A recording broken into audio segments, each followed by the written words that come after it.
Hey there, welcome back to another episode of MVP Business, where we showcase leaders who live through their mission, vision, and passion to drive growth, profits, and loyalty.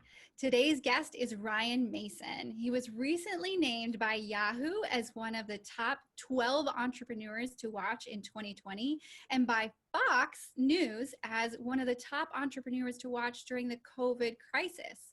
Ryan is the founder and CEO of Luxe Brand, America's leading luxury shoelace provider, which has been featured on Good Morning America, the NFL Network, in Foot Locker stores, and on over 30 athletes and celebrities. He's also the CEO of BizBuzz, which provides integrated marketing, automation software, and services for over 250 small and medium-sized businesses. He's also the author of a book, which we'll talk about in a little bit. In each of these roles, Ryan is known as a disruptive force with an eye for setting new standards of excellence, and he never shies away from the opportunity to tackle new and interesting challenges. Ryan believes that people, process, and platform are the key elements to building a powerful business. He's here to share the benefits of that approach. Thank you so much for joining us today, Ryan. Wow. First off, Steph, can I steal that intro? I mean, that was, I'm going to have to write that down. So thank you so much. I'm super excited to be here today. You're welcome. Thank you. Yeah, just loop it on all of your your social channels. Well, yeah, you can steal it because it's yours. I'm super impressed because not just because you've done all those things and found success, but you're also very young. So tell me, I've heard that a lot. you just maybe like have the fountain of youth, possibly. Tell us how you got here, how you've like come to this place where you've done so many amazing things and you're excited to share it. Sure.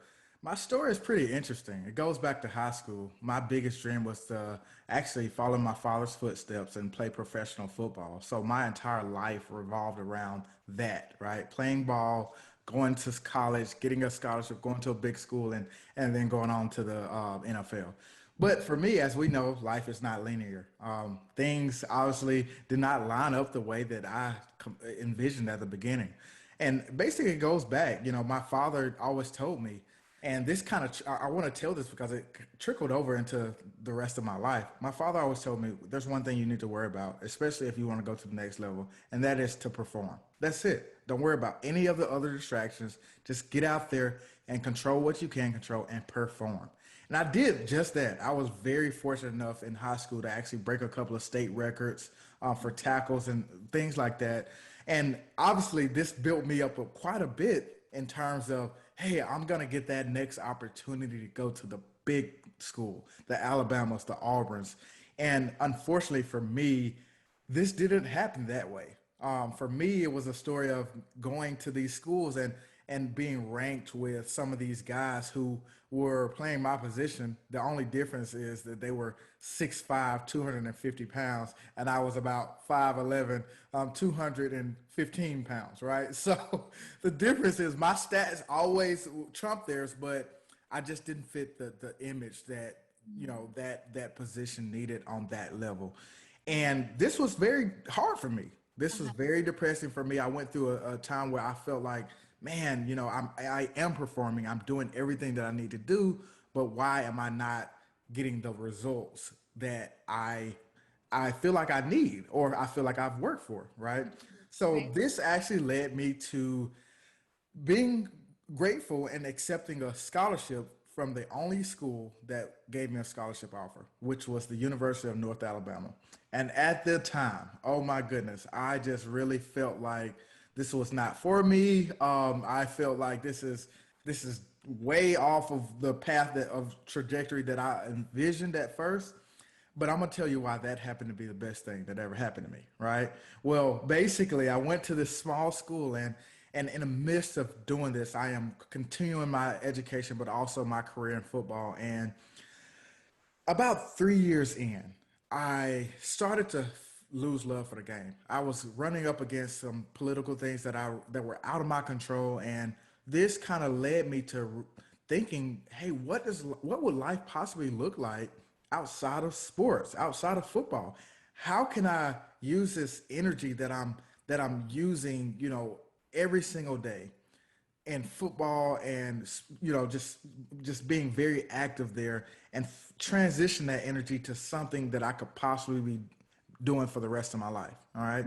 This was an idea that I had. And obviously it came from, me just kind of losing the love for the sport at the time. But basically, in that whole realm of what I was going through mentally, there was a couple of things. There were, for me, I didn't want to be seen as a failure or dropping out of school, or because we know, and most people who drop scholarships, it wasn't by choice. So I didn't want to be that person. But honestly, from there, I finally built up enough courage to just talk to people, starting with my mother. And of course, as we all know, when you go talk to your mother about leaving a full scholarship, that's not going to be a pleasant conversation. And it wasn't for me. But I went from there after she gave me some good words. And then I went to my grandfather, and he said it in a nice way, but it meant, no, that's not what you should do. So my pitch, honestly, was I needed to figure out, how can I make use of this time? How can I plead this case to my mom and my grandfather? And I still haven't built up the courage to talk to my father at that time. But how do I come up with a plan that's good enough for me to actually justify this transition in my life?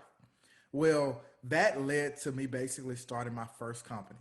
All right. And my first company, as you mentioned, is called Luxe Brand. And we're the leading branded provider of luxury leather shoelaces in the US. Okay. So we make really cool exotic leather laces made from mostly Italian lambskin.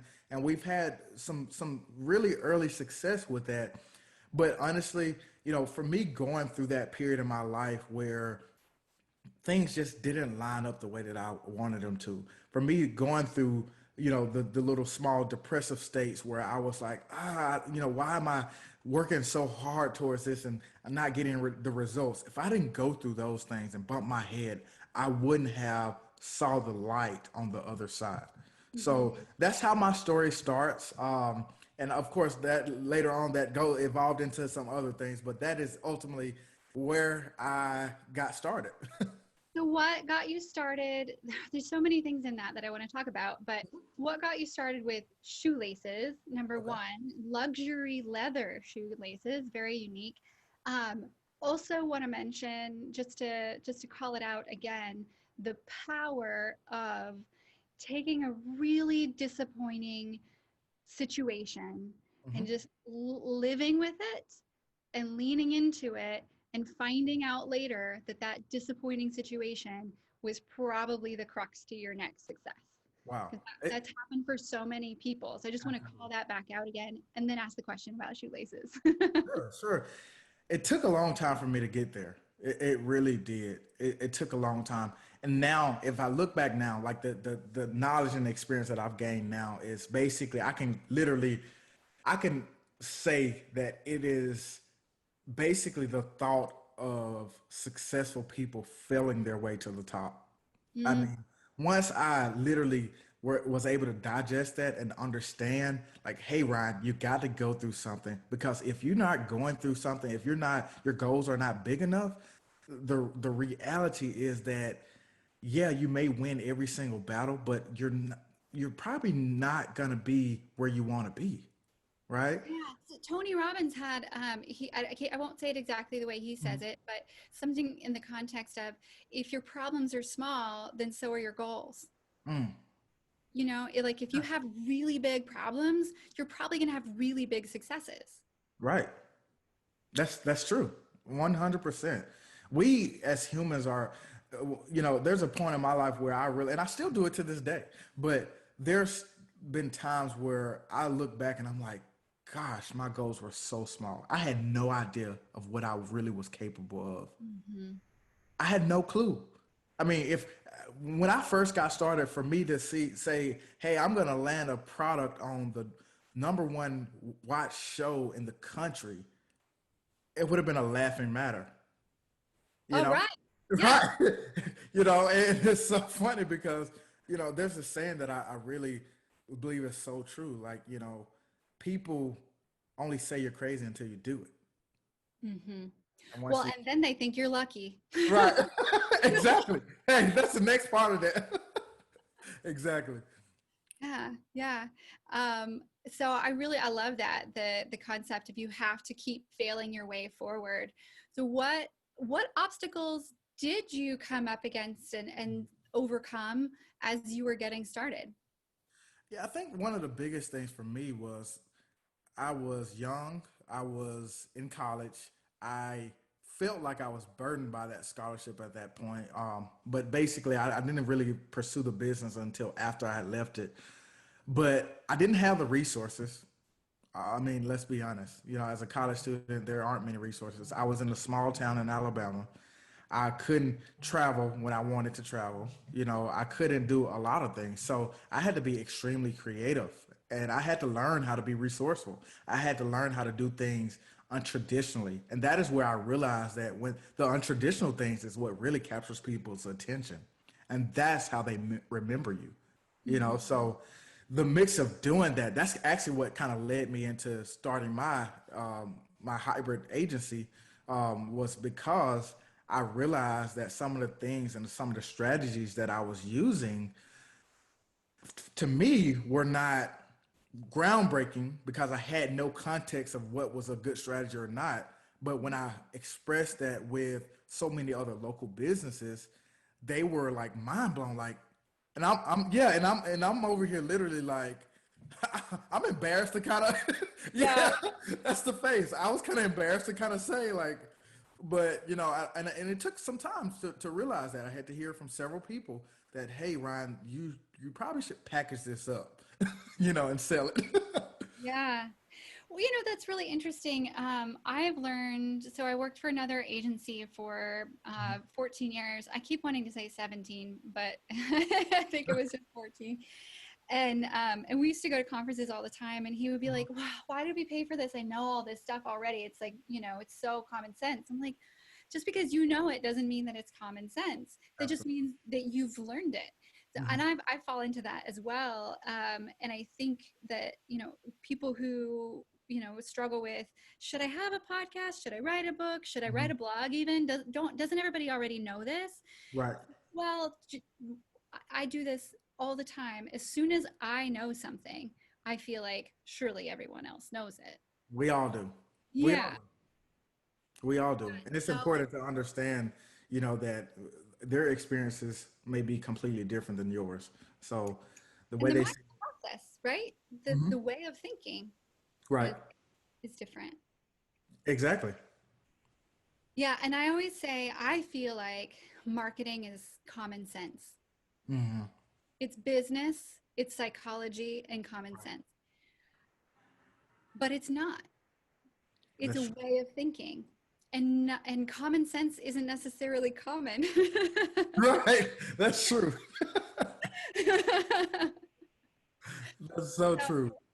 Tell us a little bit about what those early findings were that you felt like you needed to package to get out Mhm. there. So you started the shoelace company, and it Right. was really successful. It was going and doing the things you wanted it to do because of your marketing. And Right. then you were talking to other people, and they said, "Brilliant." You said, Yeah. "Okay." So okay. Yeah. So then I realized honestly that how many people I could help. It was kind of a natural fit for me. And I didn't realize that till literally I was already in business doing marketing and building software for over a year. One thing I realized was that my father, my uncle, my grandfather, and all five of his brothers all owned separate local businesses. Oh, wow. Everyone around me. I had, and it's so crazy because I didn't put two and two together. I had no, I really didn't until later on. So it was a natural transition, um, and basically, I was able to actually just really help so many people early on. And what I really learned was that there was a couple of things that were pretty common in different businesses. We're talking about e-commerce companies that is luxury fashion, and then we're talking about service-based businesses and sometimes B2B businesses, right? Well, the thing is, people, process, and platform. The right people use a proven process and they use a platform to do it at scale. So that is kind of the core of the things that I really realized, like, how does this transition to the different business models? And for me, I knew that those challenges that I had was efficiency. I needed to figure out how to be efficient and consistent. So for me, with the limited money, time, and just effort basically that I had, because I had so many different things, I had to be very, very efficient. And what allowed me to do that was the process, learning the process, documenting it, and also the platforms. Okay. So my first thing was, hey, the process, right? Well, what are some of these strategies that I'm doing or using to, help get attention and bring awareness to my business? And also, how can I help these other people? So I formulated that and packaged that together, right? Then I realized that, okay, we're in a growing marketplace. There's tech products literally everywhere. And basically, with so many different options, how do we find something that's nimble enough? And also, how do we find something that is integrated enough and simple enough so that customers can manage their listings, their reputation, their social media, their analytics, their website, all from one place? And that's where the platform came, because then we wanted to bring in automation and something that can be used so that they don't have to go to 15 different places to do marketing. All right. And I'll tell you how this kind of came full circle back around was recently now, obviously, with the release of my book. It's called The Digital Playbook. And basically, I would be doing, obviously in a growing marketplace right now, you have a lot of companies that want, people to do the work for them. But also you have a really growing um, customer base of companies who really want to do it on their own, right? They just need a little hand holding and a little guidance, right? Well, for us, we can obviously either do that completely for them, but the other piece of that is I wanted to make sure that I package my entire process and I put it in this book. And I wanted to show them, like, hey, this is what we do, and also this is how we've done it, and this is how you can apply it on your own, um, at your own time and with your own, obviously assets. So that's kind of where we are and kind of what we're doing. But that's how I packaged everything together. That's awesome. Yeah, 'cause so many small businesses, I think, like you said, it grew out of your own pain and of, how do I do this efficiently? Because I have so many pieces of this business that I need to manage as a CEO, as a business owner, but then you have to sell it, you have to market it, all this stuff. So how do you do it efficiently? And I think that's where most small businesses struggle to get to medium or large is they're so busy kind of spinning in all of the different, literally spinning plates Right. or like, I've got to do this and this and this and this.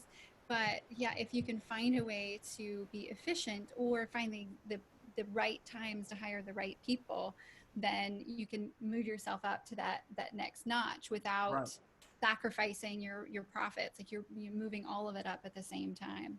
Right. That's the concept behind it. Awesome. Thank you so much for putting it out there and sharing. When does the book launch? When is it available?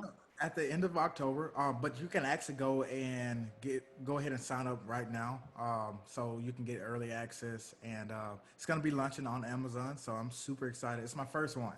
It's my first one. Awesome. Congrats. Well done. Thank you, thank you. And it's been a process, but I mean we're about 90 pages in right now, and I'm just super excited of what it's come to be since the very first day of starting to write it.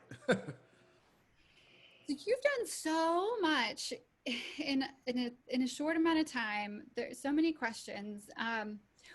What's been the hardest decision that you've had to make in with basically, I think, writing a book is almost like Mhm. starting a mini business because then you have to promote it as well.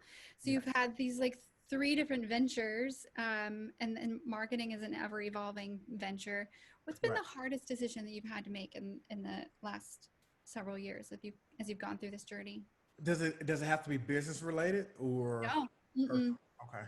I would say the biggest and hardest decision was leaving that scholarship. Yeah. I'm trying to be completely honest. I was dealing with so many things, and I think now, God, like one of the things I really want to share is we rely or we spend too much time and energy focusing on what everyone else thinks of us. And that is what I was doing. I was wondering, hey, I was formulating opinions based off of what I felt like others was gonna, see me as. And that almost made me not go through that moment and experience that the way that I experienced it so that I can get to where I am now. So the biggest challenge was literally making the decision to leave that scholarship because I had worked so hard for so many years and everything, I mean, absolutely everything was telling me it wasn't the best thing to do. Every person around me, in most cases, but internally, my gut feeling was, Ryan, you need to take this step, and I Mhm. did it. So you trusted your intuition. Do you think back on that now as a business leader? Do you have times where your peers and your family are telling you something and your intuition is telling you something else and you look back on that decision and say, my intuition was right then. I should follow it now? Absolutely. I joke with my mom all the time. So remember, I mentioned my dad, my uncle, my grandfather, and his five brothers. My mom is the small missing piece in there. So she is not business minded at all. She's more on the health side, right? I tell her all the time. I said, "Mom, there was a time where I didn't listen. I did everything the exact opposite of what you said." It worked out so well. Right. Oh my goodness. But she knows it's true. And yes, there's been plenty of times where I have definitely reflected back on that moment. And in some cases, I haven't. I've literally had to also have people, there's been people literally tell me, Ryan, let's be honest. I mean, think about your story. Usually your gut feeling is usually right and spot on. And I've had to literally be like, oh, you're right, I guess. And then, obviously I've reflected on it then. But absolutely. So the challenge with that is as time goes by and you trust your gut and you trust your intuition and you continue to do that and you build more and more success, there come times when it gets confusing whether or not it's your ego or your intuition leading the charge. Um, and so especially as someone who's had these great successes, Right. and the intuition has led you correctly, are there times when you struggle that I've seen other business owners struggle with it from time to time?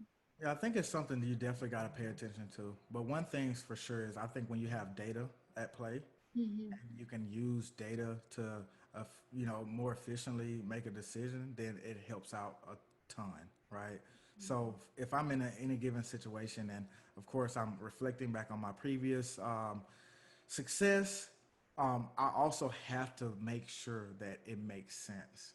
I have to, because if not, I'd be basically, you know, throwing stuff at the wall and hoping it sticks. And I've done that before too, but we all have. Yeah, absolutely. So, what if you talk about data and your processes? What systems or processes do you use to keep either your team on track or yourself on track and moving forward towards your vision and your mission? Sure.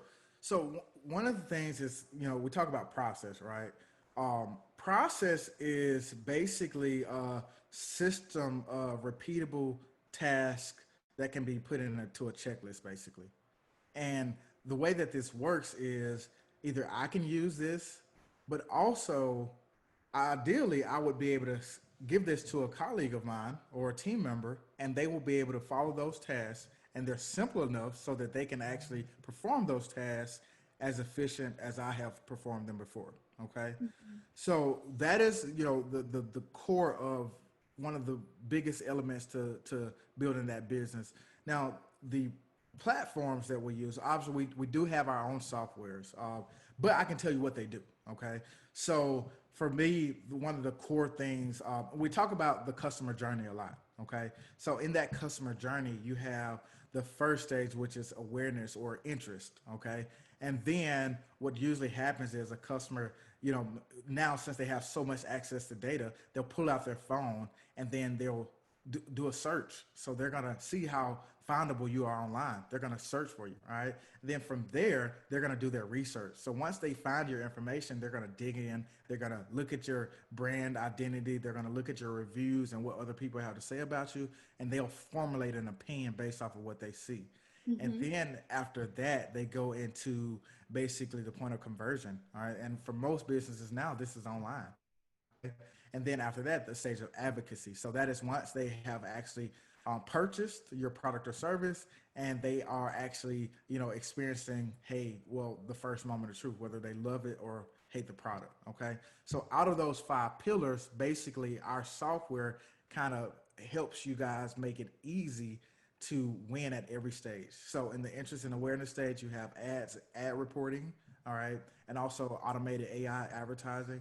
But on the next stage, which is the search and the findability, that matters for listings. So now you can manage all your listings, your Google My Business, your Facebook, your social channels, your Yelp, and Better Business Bureau, and all of those listing places that have your key important information, about your business. And then going on down the funnel, you have the reputation stage, right? So that's where people are going to research you, okay? And in that stage, it's going to be important to manage your reviews, ask for reviews, manage your competition, manage, who has the biggest share of voice online, manage, just a ton of things, even your social, right? All from that place. But the next stage is the point of conversion, right? So basically, we have an actual partnership with WordPress, and we basically you can actually build your website within WordPress in our platform, all from templates, okay? And then last stage, going back into that advocacy, we have some partnerships that we have been working on with Active Campaign and Constant Contact for email marketing, customer relations management, stuff like that.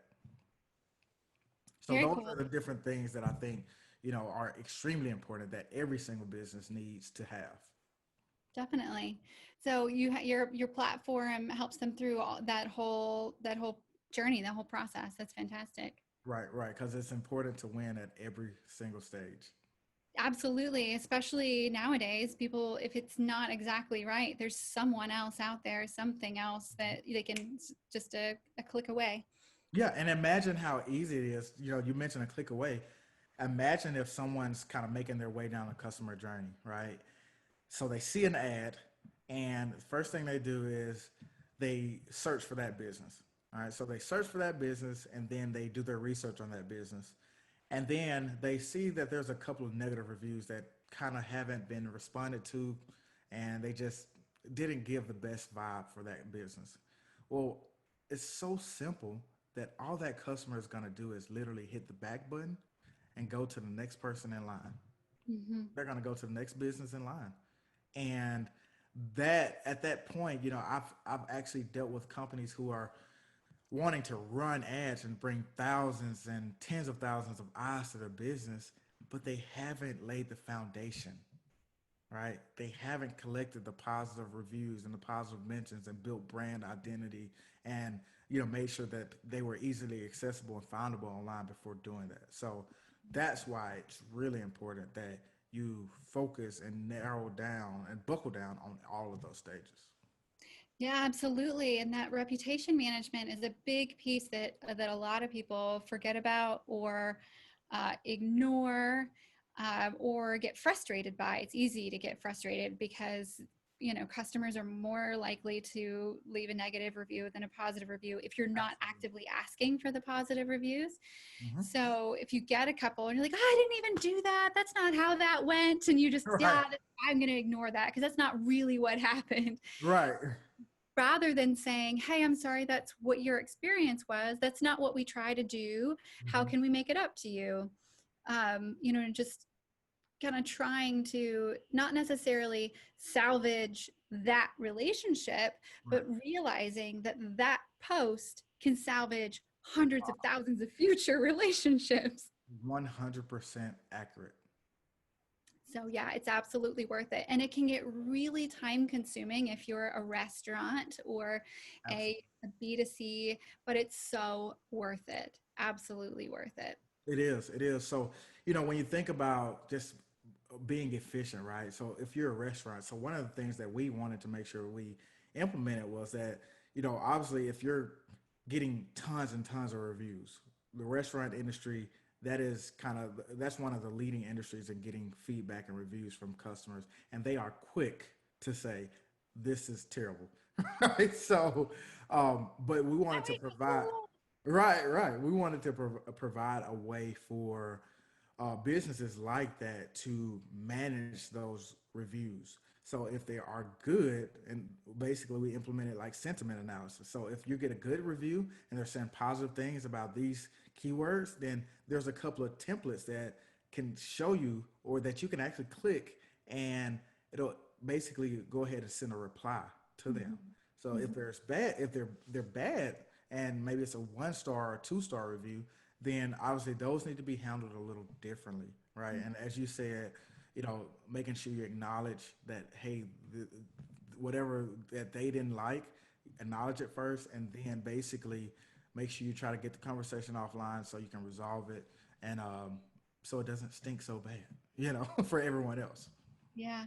Yeah. And even just showing that you replied and that you acknowledge the issue and you're like working towards something.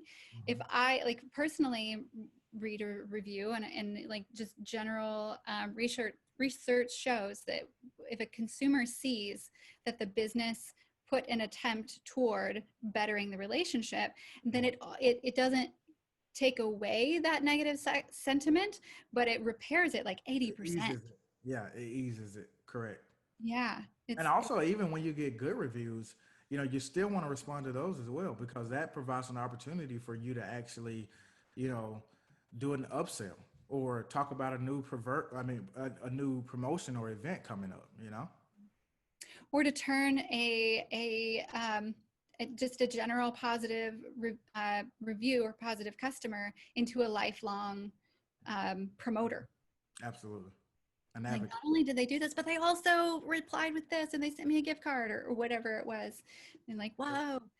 And you can turn around negative reviews that way too. I had a customer who had a regional product that went national, and they had a lot of challenges doing it. And because of that, their product suffered a little bit. Right. So there was this one, it started off as one person and then there were a couple, but there's one person who kept putting negative reviews on Facebook. Mm. And so the CMO like emailed the guy and said, send me your phone number. And he called him directly and he said, hey, this is not what we want our product to be. And he used some of his language back, and the guy was like, whoa, he dropped an F-bomb. And the CMO dropped an F-bomb in this conversation. And he's like, yeah, this is not what we want our product to be. We are working hard. Please let me send you something.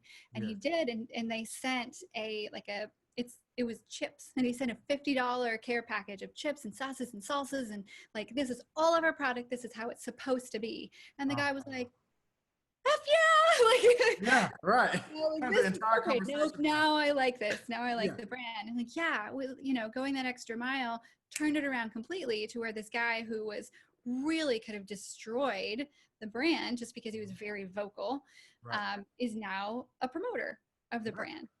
Imagine running ads and bringing 100,000 eyes to your business, and you having a couple of really negative reviews that mention the staff and the business owner in those reviews, and they are left unresponded to. Yeah. Then you just thrown that money to Google. Like, here you go, Yeah. charity. Even worse, to your competitors, because all Oh, they're going to do is back up and go to the next person in line. that's absolutely true. So we talked about your platform and how it's awesome for all the things that we just talked about for the customer journey. Mhm. What do you do to keep yourself? I mean, you have a lot going on. What do you do to keep yourself? I know some of the answer, but not all of it. Mhm. To keep yourself motivated, on track, and clear and focused. First and foremost is my why. Honestly, I just have a passion for just shaping the future leaders and business leaders of tomorrow. Honestly, I say that because I have always had that help.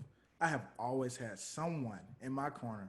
It may have been a different person at different points in my life, but they have made sure that I didn't say no to myself and they have encouraged me and pushed me. So that's number one. That's why I do this every day and I love this and I have truly fallen in love with the journey. All right. Now, the second thing is, how do I maintain all of this? Is for one, my schedule. I've had to like really buckle down on the system, right? When to do this, at what times of the day, when to have these meetings, and there's been times where I literally can remember just losing track of all of that. Mhm. And you can see because after a period of time, those results tend to trickle and decrease. So once I get back on task and I make sure that I plan out everything, then I can manage multiple things and then I can actually, achieve exceptional growth. Mhm. Mhm. So you're very much about processes in every realm, and you've seen that your success is um, tremendously greater when you have a process, not just in like business processes, but a process in your day and how you manage your schedule. And also people, like I said, see, people, process, and platform, they're not interchangeable. Mm. They're not literally interchangeable in terms of just business either. It's business and personal life because the way that this trickles over into my life is, as you see the process, right? But also the people. When you have positive people around you in Mm. life in general, they're going to help you, they're going to push you, and they're going to be an example for you of basically just being a great person. Mhm. So that trickles over into business too.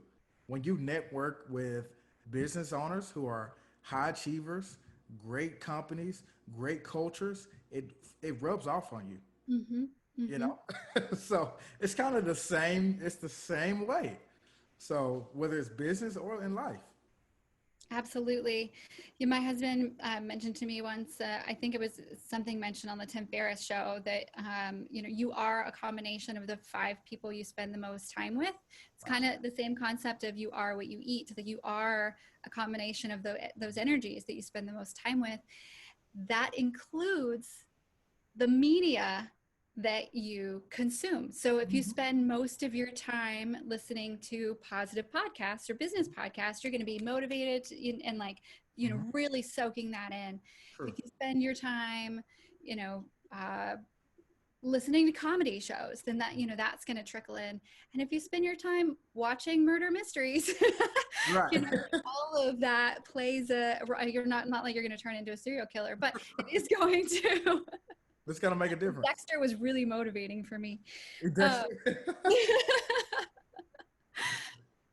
shows the last time I watched TV reference, but it is true. It's like whether it's network news or whatever it is, it's the energy that you're consuming, just like the food, the beverages that Right. you're consuming that positive or negative energy. Right. I agree. I agree. And I think that's one of the most challenging things about this pandemic, which this is the first podcast that I've been on that I haven't actually mentioned that in the beginning. So I feel like that's how normal it's become. Mm. But one of the things that I'm realizing for me personally is the negative and confusing energy that's in the world is kind of seeping its way into all things business and personal. as well. And if I find it so much harder to like keep that focus and keep that positive upward trajectory when there's confusion, depression, and Mm. scarcity and fear like Right. floating through the air everywhere. Right. Um, have you found the same thing? And what do you do to keep yourself motivated and on track and in that positive mindset? The only thing I can think about during what you just said was 2020. Literally, I just see those letters in big bold text. Yeah, so for me, I think yes, there are so many different things going around on, and it's impacting so many different people on so many different levels, and that is unfortunately it's probably not going to change anytime soon. Um, we're still in the middle of this, and it's basically everything is coming to the forefront and the light now.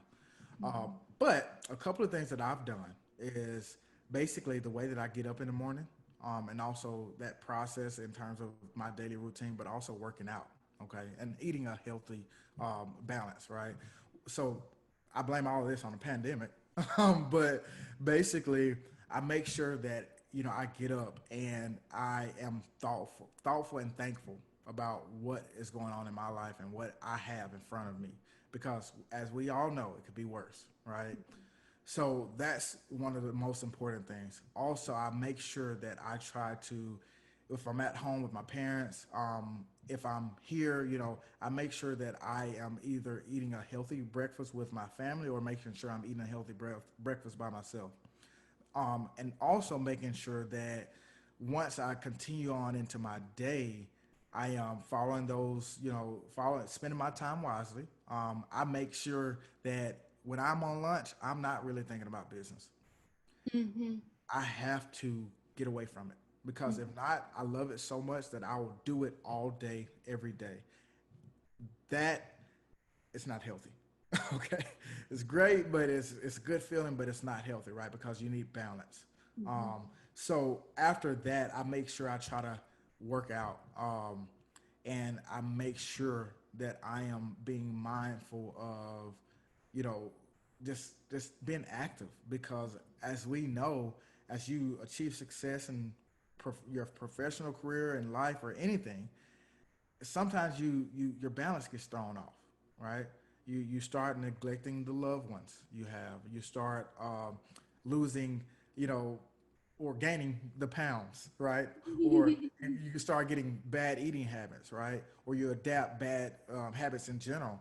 Well, I think that that is one of the biggest things that I want to say, years from now that I really, really am proud of is that I figured out how to balance those things or I found my zen. Okay. Mm-hmm. So that is what I've done. And that honestly has helped me tremendously. Mm-hmm. I have even, in the past, people laugh at me all the time, my friends do, but I hired a chef and Oh, wow.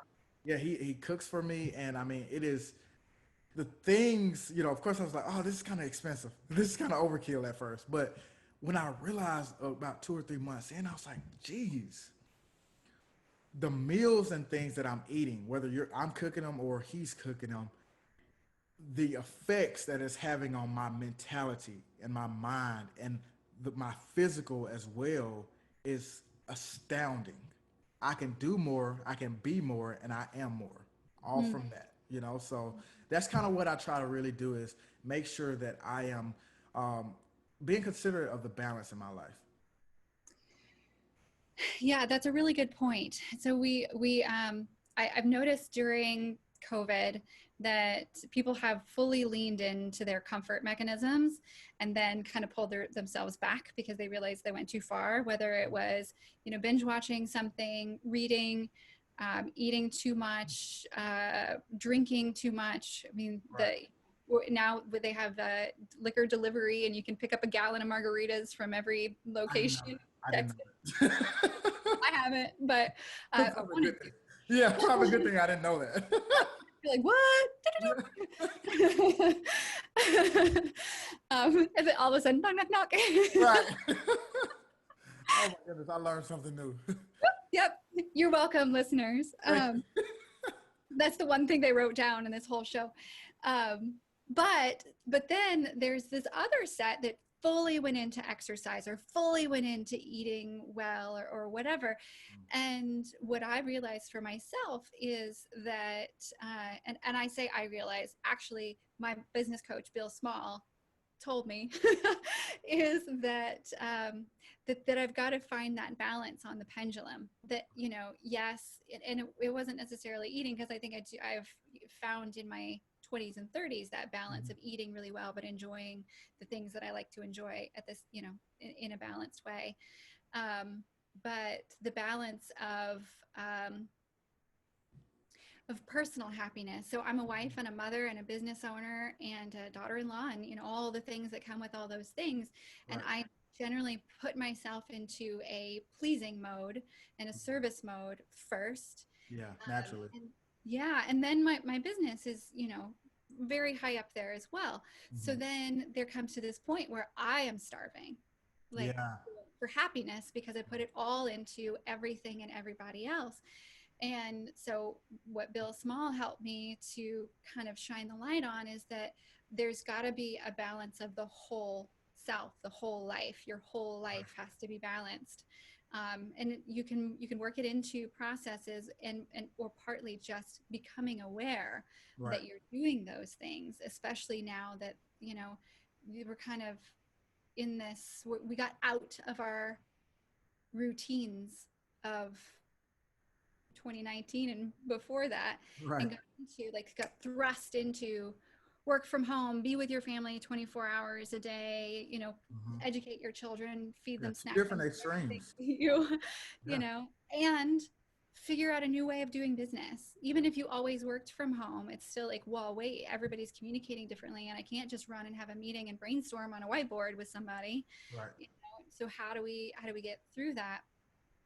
And it's that balance of whole life. And it starts with gratitude and some semblance of healthy eating that can provide you that clarity right. to how to balance all the other things.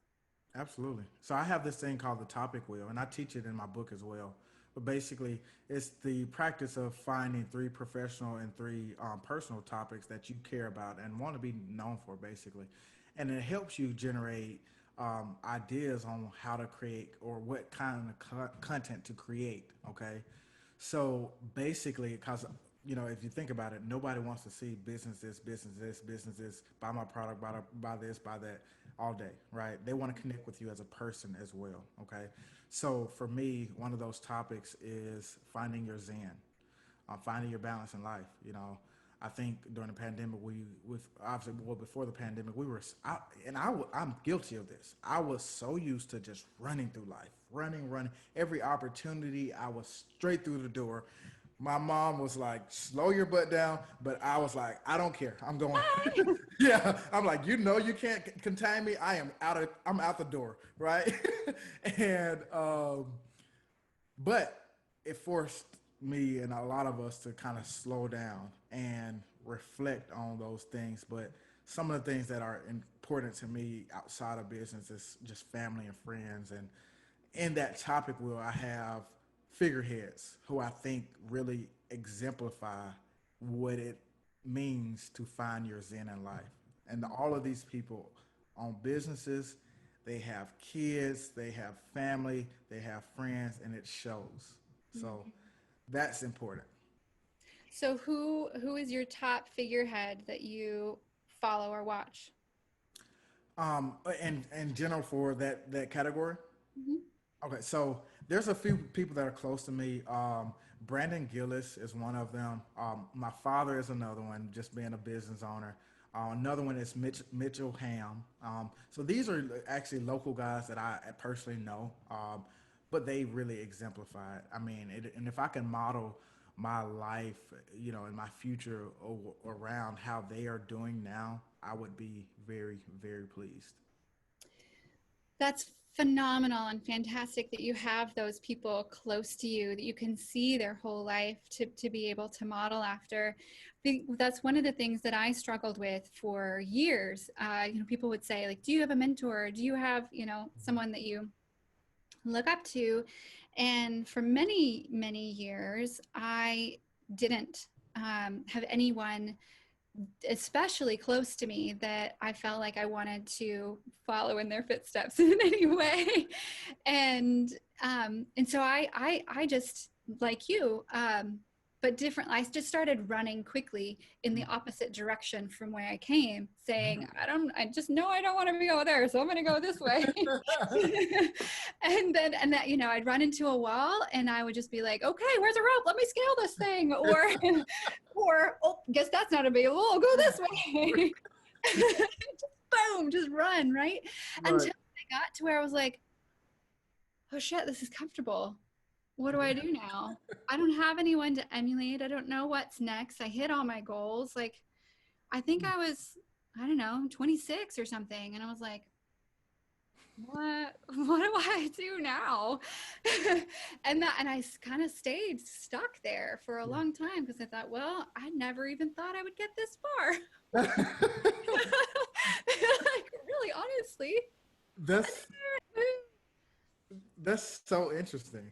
Yeah. That So it then really. now it's funny because now I felt like, okay, a couple years ago, I'm like, oh shit, okay, I got new goals. Like, here they are. Like, they're just showing up for me, and this like new Right. mindset of what I can do and what I'm capable of. It's like showing up for me. And then I started to find people that I can follow and Mm. emulate and be mentored by. And like I said, I hired a business coach a couple years ago, Right. and all of that is helping to propel me forward. And I'm kind of listening to the universe and letting it guide Right. me well. But I don't know if it's just this year or it's Mhm. my personal lack of process, but I feel like instead of going full speed forward, I feel Mhm. like I'm like, oh, like just, and then sometimes just running in circles, Yeah. and it's like I'm going up. Like there's still successes, and I'm attracting the energy that Right. I should be attracted. There's something right that I'm doing, but there's definitely been a lack of focus. And I don't know if that's a 2020 thing or if it's just a personal, Mhm. just Right. a time, because I'm like, Right. oh, now I have new goals. Like, I just want to start running again, like I did before, all those Right. habits. So I mean, I think we all go through that though. Like I said before, I found myself doing that, and what helped me was the schedule, but also the topic wheel too, because another part in my topic wheel is growth mindset. Mm-hmm. If you remember you stating, when you're about 26 years old, you kind of started to get, or after that, you got a little bit comfortable. Well, for me, it's like, okay, well, I can always go back to this topic wheel and say, okay, these figureheads in the growth mindset space, what are they doing? How can I create content with them? What are the ideals that they have? And it rubs off on me, Mm-hmm. plain and simple. It rubs off on me. It keeps me inspired. It keeps me motivated to go. I mean, two of my friends who are on that topic wheel, and I've known them for about 2 years now. But we probably hang out probably the most, honestly, out of all the topic wheel, other than my family, that's on there. But I mean, one person, his name is George Aziz, and his company just hit number 29 on Inc. 5000. And yeah, it's just incredible. And basically, though, he, the reason I'm mentioning him is because he exemplifies generational wealth, but also having that growth mindset. Mm-hmm. And Don Charlton, who was one of the select few out of the entire country who have raised over $30 million as an African American for their startup company. I mean, so every conversation that we have, it's so funny because when I have conversations with him, I go in here with this big idea, and I mean, he is straight to the point. And he's like, no, that's not it. You need to do this. And I'm just like, oh my God, he's changed my complete idea. Oh, but I'm thankful for that because he keeps me on my toes. He keeps me on my P's and Q's and keeps me ready. And he helps me think beyond the next step. Think bigger. Yeah. Right.